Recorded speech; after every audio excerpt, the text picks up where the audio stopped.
You were not born poor. You were not born broken. You were born rich with the most valuable asset on earth, your mind. Look around. Every monument that pierces the skyline, every bridge spanning oceans, every invention that reshaped civilization began as a flicker, a spark, a whispered thought inside someone's mind. A thought that refused to die. Tesla had no wealth, just ideas. Lincoln had no title, just belief.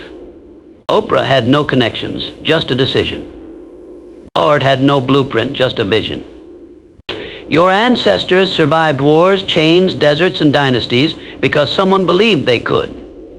So let me ask you, what excuse do you have? You were handed the same mental faculties as the titans who built empires, the same brain as those who rose from ashes, climbed out of obscurity, and carved their names into history with nothing but willpower and direction. But your problem isn't circumstance. Your problem is forgetting what you are. A creator, a commander, a force. The truth is brutal and beautiful. The life you're living is a reflection of the standards you've accepted and the thoughts you've allowed to roam unchecked in your mind. You say you're broke? You're not broke. You're mentally bankrupt. You say you're tired? You're not tired. You're uninspired. You say life is unfair? Life is just a mirror. It reflects you back at yourself. You want the world to change? Then change your mind. The battlefield is not out there. It's in here. In the chambers of your skull, in the 86 billion neurons you've ignored like a forgotten treasure chest. Your mind is the vault, and thought is the key. But most of you keep handing the key to doubt, to fear, to gossip, to trends, to comfort, to anything but your higher self. You've been trained to survive, not to thrive. You've been taught to obey, not to create. You've been sold entertainment, not enlightenment. And that's exactly how the world keeps you average. Distracted, discouraged, and disconnected from your true power. But it ends today. Because today I remind you of the law, your mind is your fortune. If you can command it, you can create anything. And commanding your mind begins with mastering your belief.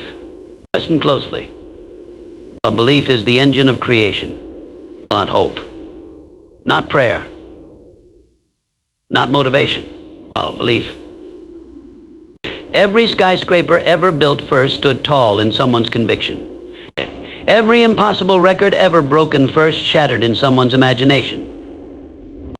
And every success story you admire began in someone's mind before the world ever believed in them. Walt Disney stood in an empty orange grove and saw a kingdom of dreams. Henry Ford envisioned the motor car and a world of horses. They didn't wait for permission. They didn't wait for applause. Well, they believed and they built. So tell me, what do you believe about yourself? Because that silent belief, positive or poisonous, is writing the script of your life right now. And let me be clear, you do not get what you want. You get what you believe you are worthy of. If you believe you're not good enough, no opportunity will stick. If you believe wealth is evil, money will avoid you like the plague. If you believe discipline is suffering, you'll stay married to comfort and wonder why you never grow. But if you believe you're a weapon of purpose, a mind forged by God, grit, and galaxies, then no force in this world can keep you poor, quiet, or small. You were not meant to blend in. You were born to command vision. So let's talk about it. Vision is not daydreaming, it's direction. It's destiny clarified. Do you think Carnegie guessed his way to greatness?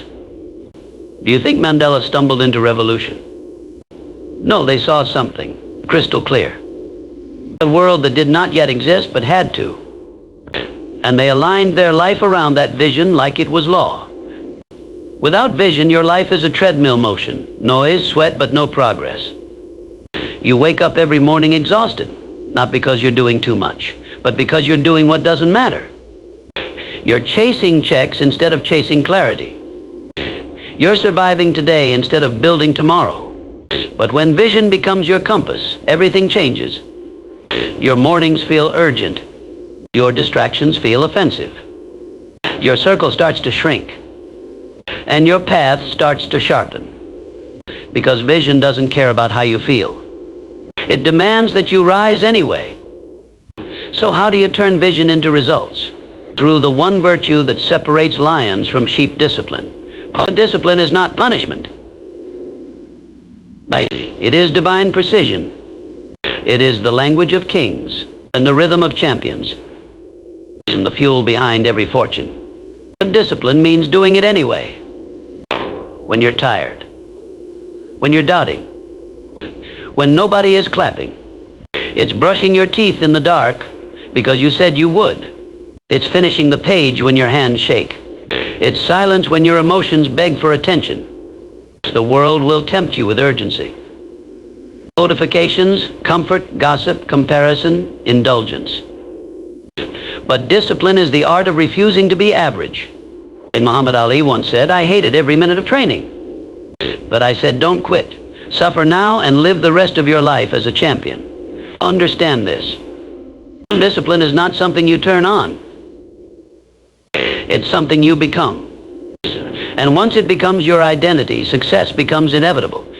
But discipline alone means nothing without action. Too many of you read books, take courses, build dream boards, and then wait. Let me be brutally clear. Manifestation without movement is just masturbation. Yes. A fantasy. A lie. God gave you a mind to imagine and a body to build. Ideas are only as valuable as the execution they receive. Alexander the Great wasn't the smartest man in the world. But he moved. He acted. He marched. And the world remembered. You want success? Take action before you're ready. Speak before you're confident. Jump before you know how to land. Because clarity comes through motion, not meditation. There is no perfect time. There is only now. And the most dangerous myth ever sold is this: that you need to feel ready before you begin. But burn that lie. Because the truth is, you become ready by doing the work. Action is alchemy. It turns the invisible into the undeniable. It transforms thought into triumph, dreams into dominance. But don't confuse busyness with progress. Spinning your wheels in chaos is not the same as moving forward with clarity. You must act with purpose, with direction, with unwavering intent. Every step you take should echo your why. And if you don't know your why, stop everything until you find it. Purpose is the fire. Without it, even the strongest mind burns out. Without it, you'll climb ladders that lead to empty rooftops. Without it, you'll win games you never wanted to play.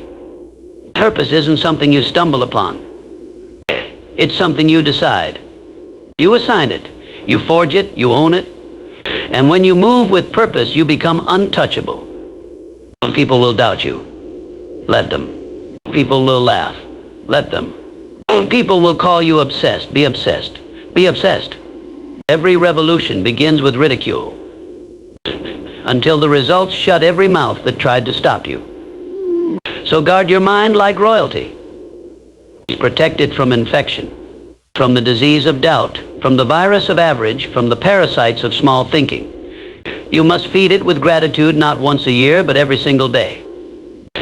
Because gratitude is not a cliche, it is a weapon. It rewires your brain to recognize power in the present. It keeps your spirit clean while the world tries to drag you through the dirt. It sharpens your focus to see abundance where others see lack. It pulls you out of bitterness and plants you in growth. Be grateful for your struggle because it's shaping your strength. Be grateful for your pain because it's pointing to your power. Be grateful for what you haven't received yet because it's sharpening your hunger. The most successful minds on this planet all carry one trait. They find reasons to appreciate before they achieve. Why? Because a mind that honors now is a mind prepared for more. And when more comes, you must be ready to bend without breaking, to pivot without panicking. This is adaptability, and it separates the survivors from the legends. And look at nature. The strongest tree isn't the stiffest. It's the one that bends with the wind. The most evolved species isn't the fiercest. It's the one that adjusts the fastest. So when your plans collapse, don't shatter. When the market shifts, don't freeze. When betrayal strikes, don't fold. You are not the circumstance, you are the response. Your ability to adapt determines your ability to rise. Because the world does not reward rigidity. It rewards those who bend without snapping, those who learn, shift, and keep moving forward. And learning. Learning is your lifeline. The second you believe you've arrived is the moment you begin to die. Edison failed 10,000 times, not because he was wrong, but because he was learning. Lincoln lost more elections than he won, not because he was weak, but because he refused to stop learning. Every failure you face is not a verdict. It's a vote for your evolution, but only if you listen. Only if you ask, what is this teaching me? What did I ignore? What must I refine? The average man curses his losses, and the exceptional man studies them. And through that study comes resilience. Resilience isn't toughness. It's not pretending you're fine when you're broken. It's choosing to rebuild anyway. It's getting up when your name has been dragged through the mud. It's showing up when no one claps, when no one texts, when no one sees. It's working in silence when the spotlight has moved on. Resilience is remembering who the hell you are before the world remembers. It's refusing to let pain turn you bitter. It's transforming every cut into a lesson. It's looking at the storm and saying, you will not bury me. You will build me. And in your darkest hour, resilience whispers, you've been here before. You didn't die then. And you won't die now. But none of this matters. The vision, the discipline, the action, the gratitude, the resilience. If you don't align your identity with it. Because here's the final truth. You will always return to who you believe you are. If you believe you're a victim, you will sabotage every opportunity. If you believe you're a fraud, you will shrink from every spotlight. If you believe you're cursed, you will miss every miracle. But if you believe truly, deeply, ferociously that you were born to build, to conquer, to elevate, then no setback, no enemy, no failure can hold you for long. Identity is the root. All action, all emotion, all outcome grows from who you think you are. You can read all the books, repeat all the affirmations, attend every seminar. But if deep down you still identify as someone trying to change, you will never become someone who has. Because you don't rise to the level of your ambition. You fall to the level of your identity. So stop saying, I'm working on it. Say, this is who I am. Say it until your body believes it. Say it until your energy shifts. Say it until every cell in your being aligns with it. You must claim your transformation before the world sees a single result. Because the mind moves first and reality follows. You see, your thoughts are the architects. Your words are the builders. Your habits are the bricks. And your belief, your identity, is the foundation holding it all. There is no shortcut. There is no cheat code. There is only the truth. You are either commanding your mind or surrendering it. Every day, every moment, every decision. You think you're waiting for motivation? Motivation is a myth. It's a sugar rush. It fades. What you need is dominion, control over your inner kingdom. Because your mind doesn't care what's fair. It cares what's fed. And if you feed it fear, it will give you hesitation. If you feed it lies, it will give you limitations. But if you feed it fire, purpose, truth, it will give you power. You were not born to be a slave to your phone, to scroll your potential into a grave, to numb your spirit with junk and trends and noise. You were not born to beg for attention. You were born to command attention with the weight of your presence, with the clarity of your vision, with the courage of your discipline. You were not born to watch others rise. You were born to lead. And yes, the road will be lonely. Because greatness is not crowded. You will lose people. You will be misunderstood. You will question yourself in the silence of sacrifice. But hear me. When the dust settles, when the world quiets, when your mind is still, you will hear that sacred voice say, "You did not fold, you did not fake. You remembered what you were." And that voice, that's wealth. That's legacy. That's freedom. Not the car, not the title, not the claps, but the inner empire no one can take from you. Oh, because you didn't chase the world. You mastered yourself. You chose to think when others panicked, to build when others slept, to believe when there was no proof. And that's what separates the average from the immortal. Not birth, but talent and conviction. So let this be your moment. Right now, not tomorrow. And his breath. This beat, this heartbeat is the start of everything. Stop waiting. Stop stalling. Stop playing small so others feel safe. There's no prize for dying with potential. There's no trophy for keeping your light dim. You are a goddamn force of nature. You are lightning in human form. You are the author of a legacy still being written. So write boldly. Live loudly. Move deliberately. Because your mind is your fortune. And if you finally start acting like it, there is nothing this world can withhold from you. Now rise. Not because you feel like it, but because you decided. Now build.